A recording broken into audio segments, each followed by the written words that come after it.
I gotta burn this jersey and Mbappe don't even play here no more. Do you ever feel like life is moving too fast for you to handle? That as soon as you complete one thing, two more things pop up. The Bible talks about peace and entering God's rest, but how is that practically possible with all the chaos of life nowadays? There's a biblical way to balance your life, and that's what I'm gonna share with you today. Yo, what is good, y'all? It's your boy PB. I'm a full-time content creator and entrepreneur.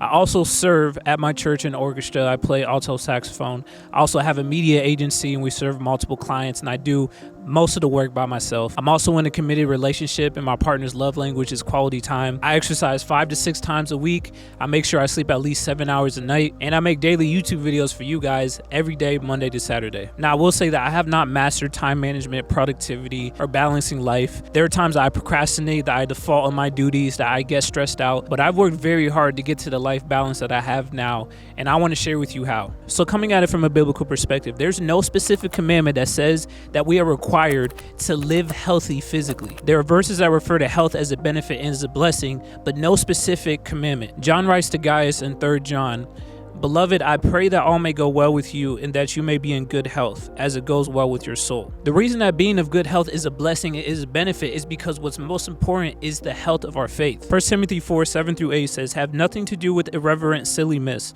Rather, train yourself for godliness. For while bodily training is of some value, godliness is of value in every way, as it holds promise for the present life and also for the life to come." The purpose of good health is to avoid from hindering your faith or to improve your faith. So remember this in your prayers for financial health or emotional health or healing or whatever it may be. If God does not see it fit for the health of your faith, then honestly it's pointless. Allow this point to influence your mindset on tasks and on morals as well. So analyze your schedule, your calendar, and your daily activities as what is most important for your overall health of your faith and what is not. This will help you to significantly reduce stress, because if you're viewing everything from a lens of, oh, I just have to get everything done, I just have to achieve this thing, and you're just looking at the specific output instead of thinking what is going to improve my overall faith, then you're just going to be caught in busy work. You're going to be caught in things that don't matter. Shift your mind to only think about the health of your faith. So there are many ways to categorize health overall, but the way I like to think of it is imagine a 3-legged table. So you have your physical health is one leg, your mental health is one leg, and your emotional health is another leg. And on the tabletop is a clear glass vase that holds your spiritual health, which is your faith. So if one leg is weakened, if you're not attending to your physical health, then that can lean the table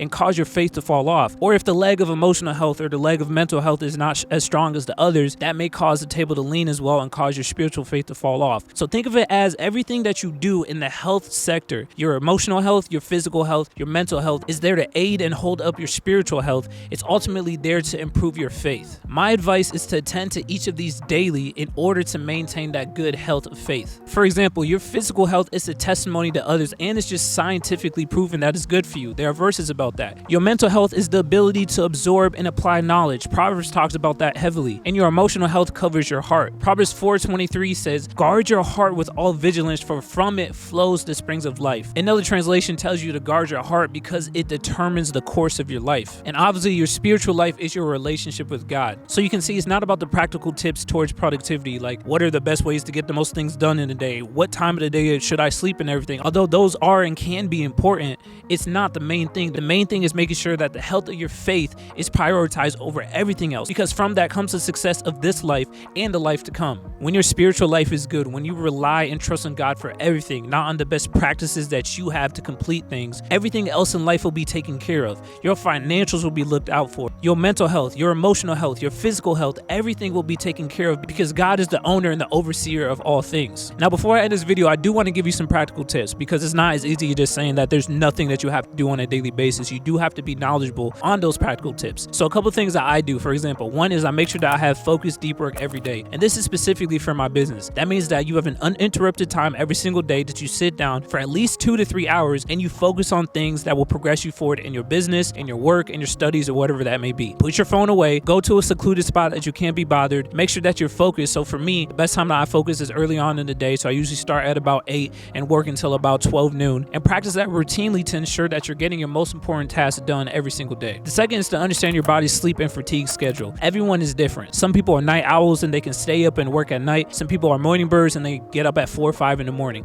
Understand how your body operates. There's no one right answer for this. And then also understand your fatigue. Many people get tired in the afternoon. For me, I I get extremely tired at 2 p.m. So that's usually when I get up and I do something active. At this time, I'll exercise or shoot content like I'm doing right now. I'll practice my saxophone for church, whatever it may be. But don't try to stress your brain and do your deep work during the times that your body is telling you that it's fatigued and that it doesn't have the capacity for critical thinking. My third tip is to write stuff down. And if you're anything like me, I need to make sure that my brain is clear all the time. I suck at memorization, and often my brain wanders everywhere just because I'm a creative. So it's best that I keep my mind clear, and every time that I need to do something, I immediately put it in my notes. I write it down on something near to me so that I can keep my brain clear and have that capacity to think about the things that my brain actually needs to process. And my last piece of practical advice is to focus on one thing. There's an analogy when you're paying off debt in the finance world that says if you have multiple different credit card payments or multiple different loans, focus on paying off one at a time. Because for example, if you have 5 payments a month that rack up to $50, so that's $10 for each account, if you're just paying that $50 split up into 5 different payments, it's going to take you longer and cost you more than if you focused on one account at a time. So in the same thing with your tasks or your business ideas or whatever it may be, stop thinking that you have to have your hand on everything at one time. That's just going to cause you to be less productive. Focus on one thing, knock that thing out, become a master at it, however long it takes. Remember the power of the word until you work until it's achieved, not until you're tired or until you want to quit. You work until it is achieved because it is possible. Focus on one thing at a time. And with that, I hope that gives you a better understanding of what the Bible tells us about health. The world will always tell us something different. I always talk about that in my videos. We have to go to the foundation of the word and see what God is telling us. It's not about always maintaining the best physical health, the best emotional health, the best mental health, although we are required to attend to these things, but only for the purpose of improving the health of our faith. Our faith is the most important aspect of everything that we do in life. I hope this encouraged you. I love you guys very much. Give me your thoughts and your feedback in the comments below. Make sure to like and subscribe, and I'll see y'all in the next video. Peace.